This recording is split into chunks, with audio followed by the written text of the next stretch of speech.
Restaurant style paneer butter masala ఇంట్లో చేయడం ఇంత ఈజీగా అనిపిస్తుంది. ఇంట్లోనే సింపుల్గా ఈజీగా ఎలా చేసుకోవాలో ఈరోజు మనం చూసేద్దాం. ఇది రోటీ అయినా రైస్ అయినా దేనికైనా పర్ఫెక్ట్ కాంబినేషన్. ఒక్కసారి ఇంట్లో చేసి చూడండి, ఇంట్లో అందరూ మీ వంటలకి ఫిదా అవ్వాల్సిందే. ముందుగా పన్నీర్ని తీసుకొని దాంట్లోనూ 1 స్పూన్ పసుపు, కారం, ఉప్పు వేసి బాగా కలుపుకోండి. తర్వాత ఒక ప్యాన్లో బటర్ వేసి ఈ పన్నీర్ ముక్కల్ని వేయించుకోండి. గుర్తుపెట్టుకోండి, మరీ ఎక్కువ వేయించాల్సిన అవసరం లేదు. ఇప్పుడు అదే ప్యాన్లో కట్ చేసుకున్న 4 టమాటాలు, 2 ఉల్లిపాయలు, 10 జీడిపప్పు, 3 ఇలాచీ, లవంగాలు వేసి బాగా కలుపుకొని దాంట్లోనే 1 కప్పు వరకు నీరు వేసి టమాటా ఇంకా జీడిపప్పు మెత్తగా అయ్యేంత వరకు ఉడికించుకోండి. తర్వాత వీటిని ఎంత మెత్తగా వీలైతే అంత మెత్తని పేస్ట్ చేసుకోండి.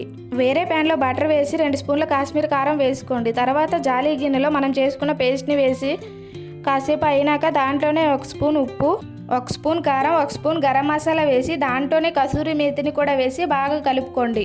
దాంట్లోనే 1 కప్పు వరకు నీరు వేసి ఉడికినాక 1 స్పూన్ వరకు పంచదార వేసి ముందుగా వేయించుకున్న పన్నీర్ ముక్కల్ని, ఫ్రెష్ క్రీమ్ని, కొంచెం కొత్తిమీరని వేసి 5 నిమిషాలు ఉడికించుకోండి.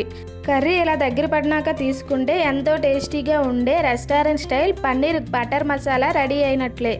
నేను చెప్పినట్లుగా మీ ఇంట్లో ఒకసారి ట్రై చేయండి. టేస్ట్ మాత్రం పక్కా రెస్టారెంట్లో లాగే ఉంటుంది. Please like, share and subscribe Sangeetha kitchen menus.